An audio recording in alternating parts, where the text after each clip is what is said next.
ଓମ୍ ଶାନ୍ତି। ଶୁଭ ସକାଳର ଶୁଭ ଅଭିନନ୍ଦନ ଜଣାଇ ଆଜିର ପ୍ରଭୁ ଚିନ୍ତନର ଆଲୋଚନା ପରିସରକୁ ମୁଁ ସମସ୍ତଙ୍କୁ ସାଦରେ ଆମନ୍ତ୍ରଣ ଜଣାଉଛି। କଥାରେ ଅଛି, ସନ୍ ଶୋଜ୍ ଫାଦର, ଫାଦର ଶୋଜ୍ ସନ୍। ଏହା ପରସ୍ପର ପରିପୂରକ। ଯେପରି କୌଣସି ମହାନ ବ୍ୟକ୍ତିଙ୍କର ସନ୍ତାନମାନଙ୍କୁ ମଧ୍ୟ ସମସ୍ତେ ଜାଣିଥାନ୍ତି ବା ପରିଚୟ କହିବା ମାତ୍ରକେ ଚିହ୍ନି ଯାଇଥାନ୍ତି, ସେହିପରି କୌଣସି ପିଲା ମହାନ କାର୍ଯ୍ୟ କଲେ ବା ସଫଳତା ପାଇ ଲୋକଲୋଚନକୁ ଆସିଯାଇଥାନ୍ତି, ତାଙ୍କ ଦ୍ୱାରା ତାଙ୍କର ପିତାଙ୍କର ମଧ୍ୟ ନାଁ ହେଇଥାଏ। ଠିକ୍ ସେହିପରି ଏଠାରେ ନିରାକାର ପରମାତ୍ମା ପିତା କହୁଛନ୍ତି, ମଧୁର ଆତ୍ମିକ ସନ୍ତାନମାନେ ରାତିଦିନ ଏହି ଚିନ୍ତନରେ ରୁହ ଯେ ସମସ୍ତଙ୍କୁ ନିରାକାର ଶିବ ବାବାଙ୍କର ପରିଚୟ କିପରି ଦିଆଯିବ। କାରଣ ବର୍ତ୍ତମାନର ସମାଜ ଦ୍ୱାପର ଯୁଗରୁ ପାଞ୍ଚ ବିକାର ରୂପୀ ମାୟାର କବଳିତ ହୋଇ ଈଶ୍ୱର ପିତାଙ୍କର ବାସ୍ତବ ସ୍ୱରୂପକୁ ଭୁଲିଯାଇ ସମସ୍ତଙ୍କୁ ଈଶ୍ୱରଙ୍କର ସ୍ୱରୂପ ବୋଲି ମାନି ନେଇଛନ୍ତି।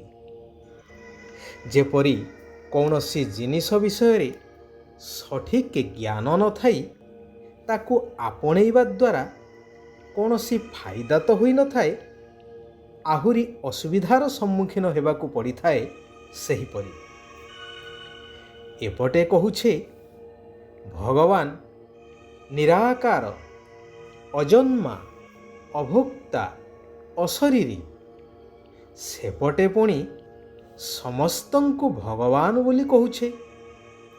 ଭଗବାନ ସର୍ବବିଦ୍ୟମାନ ବୋଲି କହି ଭଗବାନଙ୍କର ଗ୍ଲାନି କରି ଚାଲିଛେ। କଥାରେ ଅଛି ନା, ସଦ୍ଗୁରୁଙ୍କର ନିନ୍ଦୁକ।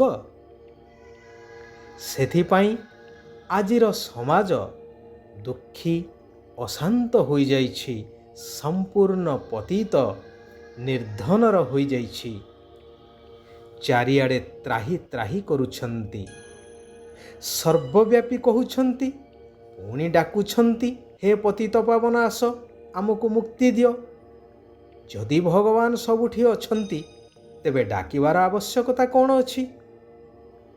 ଏବେ ଭଗବାନ ସ୍ୱୟଂ କହୁଛନ୍ତି କି ମୁଁ ସର୍ବବ୍ୟାପୀ ନୁହେଁ। ସେଇଥିପାଇଁ ତ ଗାୟନ କରୁଛ, ଯଦା ଯଦା ହି ଧର୍ମସ୍ୟ ଗ୍ଲାନିର୍ଭବତି ଭାରତେ। ଏବେ ସେହି ସମୟ ଯେତେବେଳେ କି ମୁଁ ଆସିଛି ତୁମ ଆତ୍ମାମାନଙ୍କୁ ସଦ୍ଗତି ପ୍ରାପ୍ତ କରାଇବା ପାଇଁ। ତେଣୁ ପ୍ରତ୍ୟେକ ଆତ୍ମାଙ୍କୁ ସାରା ବିଶ୍ୱର ଆତ୍ମାମାନଙ୍କ ପାଖରେ ଏହି ସନ୍ଦେଶ ପହଞ୍ଚେଇବା ଅତି ଆବଶ୍ୟକ ରହିଛି କି ନିରାକାର ପତିତ ପାବନ ସଦ୍ଗୁରୁ ପରମାତ୍ମା ଶିବ ବାବା ଆସିଛନ୍ତି। ତେବେ ଯାଇ ଭଗବାନଙ୍କର ପ୍ରତ୍ୟକ୍ଷତା ହେଇପାରିବ ଏବଂ ସମସ୍ତ ଆତ୍ମାମାନଙ୍କର କଲ୍ୟାଣ ହେଇଯିବ, ସମସ୍ତଙ୍କୁ ମୁକ୍ତି ଏବଂ ଜୀବନ ମୁକ୍ତି ମିଳିଯିବ। ସତ୍ ପିତା, ସତ୍ ଶିକ୍ଷକ, ସଦ୍ଗୁରୁଙ୍କୁ ସ୍ମରଣ କରି ତାଙ୍କ ପ୍ରଦତ୍ତ ଜ୍ଞାନକୁ ପାତ୍ର ଦେଖି ଦାନ କରିବା ଆବଶ୍ୟକ। ଜ୍ଞାନ ଧନ ଦେବା ପୂର୍ବରୁ ପ୍ରଥମେ ଦେଖ ତାଙ୍କର ଆଗ୍ରହକୁ। ଯଦି ସେମାନେ ଆଗ୍ରହୀ ନାହାନ୍ତି, ତେବେ କେବଳ ପରମାତ୍ମାଙ୍କର ପରିଚୟ ଦେଇ ସେତିକିରେ ହିଁ ବନ୍ଦ କରିଦେବା ଉଚିତ। ଏହାଦ୍ୱାରା ଜଣାପଡ଼ିବ କି ପ୍ରକୃତରେ ସେମାନେ ଏହି ସଙ୍ଗମ ଯୋଗୀ ବ୍ରାହ୍ମଣ ହେବାର ଉପଯୁକ୍ତ କି ନୁହେଁ। ଯେଉଁମାନେ ଶିବ ବାବା ଏବଂ ଦେବତାମାନଙ୍କର ଭକ୍ତ, ଚେଷ୍ଟା କରି ସେହିମାନଙ୍କୁ ଜ୍ଞାନ ଧନ ଦାନ କରିଚାଲ। କାରଣ ଏହି ଜ୍ଞାନକୁ ସମସ୍ତେ ବୁଝିପାରିବେ ନାହିଁ। ବୁଝିବେ ସେଇମାନେ ଯେଉଁମାନେ ଶୂଦ୍ରରୁ ବ୍ରାହ୍ମଣ ହେବାକୁ ଚାହୁଁଥିବେ, ଅର୍ଥାତ୍ ଯେଉଁମାନଙ୍କର ଶୂଦ୍ରରୁ ବ୍ରାହ୍ମଣ ହେବାର ପୂର୍ବକଳ୍ପ ଭଳି ଥିବ। ତୁମେମାନେ ଚେଷ୍ଟା କରି ଗୋଟିଏ କଥା ସମସ୍ତଙ୍କୁ ଶୁଣାଅ ଯେ ସମସ୍ତଙ୍କର ସଦ୍ଗତିଦାତା ଏକମାତ୍ର ନିରାକାର ପରମାତ୍ମା ଶିବ ବାବା ହିଁ ଅଟନ୍ତି। କୌଣସି ଦେହଧାରୀ ଗୁରୁ, ଗୋସେଇଁ, ସାଧୁ, ସନ୍ଥ ଏପରିକି ଦେବୀ ଦେବତା ମଧ୍ୟ ସଦ୍ଗତିଦାତା ହେଇପାରିବେ ନାହିଁ। ବାବା କହୁଛନ୍ତି, ତୁମେ ଅଶରୀରୀ ହେଇ ମୋତେ ମନେ ପକାଅ, ତେବେ ତୁମର ଜୀବନ ନୌକା ପାରି ହୋଇଯିବ।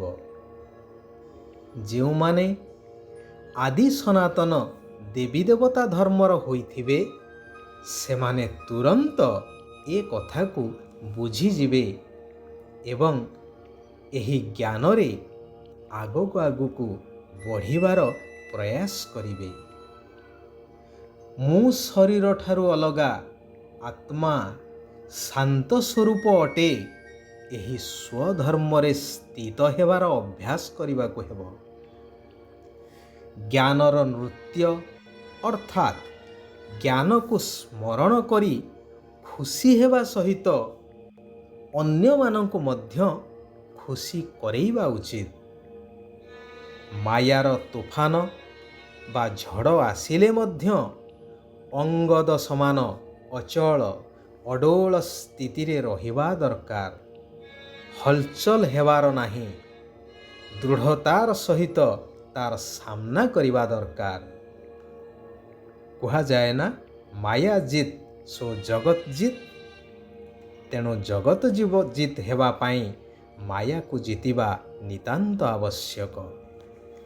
ଶିବ ବାବା କହୁଛନ୍ତି, ବାବାଙ୍କୁ ନିଜର ସମସ୍ତ ଦୋଷ ଦୁର୍ବଳତା ଗୁଡ଼ିକ ଅର୍ପଣ କରି ସେବା ରୂପକ ଖେଳ ଖେଳୁଥିବା ମାଷ୍ଟର ସର୍ବଶକ୍ତିବାନ ହୁଅ। ପ୍ରତ୍ୟେକ କାର୍ଯ୍ୟ ବା ପ୍ରତ୍ୟେକ କର୍ମ କରିବା ସମୟରେ ସ୍ମୃତିରେ ରହୁ କି ସର୍ବଶକ୍ତିମାନ ବାବା ମୋର ସାଥିରେ ଅଛନ୍ତି।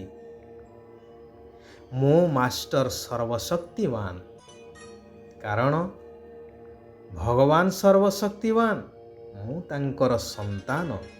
ତେଣୁ ସର୍ବଗୁଣ ଏବଂ ସର୍ବଶକ୍ତିର ମୁଁ ମଧ୍ୟ ଅଧିକାରୀ ଅଟେ। ତେବେ କୌଣସି ପ୍ରକାର ବୋଝର ଅନୁଭବ ହେବ ନାହିଁ। ନିଜର ଦୋଷ ଦୁର୍ବଳତାକୁ ମଧ୍ୟ ବାବାଙ୍କୁ ଦେଇଦେଲେ ପ୍ରତ୍ୟେକ ସେବା ବା କାର୍ଯ୍ୟ ଖେଳ ଭଳି ଅନୁଭବ ହେବ।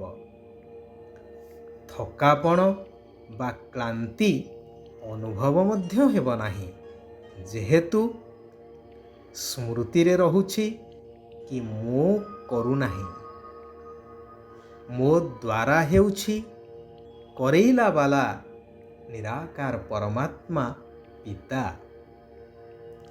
ମୁରଲୀଧରଙ୍କର ଜ୍ଞାନ ମୁରଲୀ ଶୁଣି ଦୈହିକ ଚେତନାଠାରୁ ବା ଦୈହିକ ଚେତନାକୁ ସମ୍ପୂର୍ଣ୍ଣ ରୂପରେ ଭୁଲି ଖୁସିର ଆନନ୍ଦର ଝୁଲଣାରେ ଝୁଲୁଥିବା ଆତ୍ମାମାନେ ହିଁ ପ୍ରକୃତରେ ଗୋପ ବା ଗୋପୀ ଅଟନ୍ତି।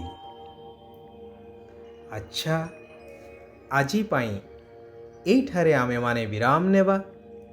ଆସନ୍ତାକାଲି ପୁନଶ୍ଚ ଆମେମାନେ ସେହି କଲ୍ୟାଣକାରୀ ପରମାତ୍ମାଙ୍କର ଆଉ କିଛି କଲ୍ୟାଣକାରୀ ମହାବାକ୍ୟ ଉପରେ ଆଲୋଚନା କରିବା।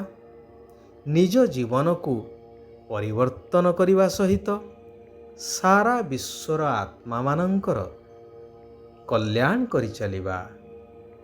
ସାରା ବିଶ୍ୱର ଆତ୍ମାମାନଙ୍କର କଲ୍ୟାଣ ହେଉ, ସମସ୍ତେ ସୁଖ ଆଉ ଶାନ୍ତିର ଅନୁଭବ କରନ୍ତୁ। ওম শান্তি। ওম শান্তি।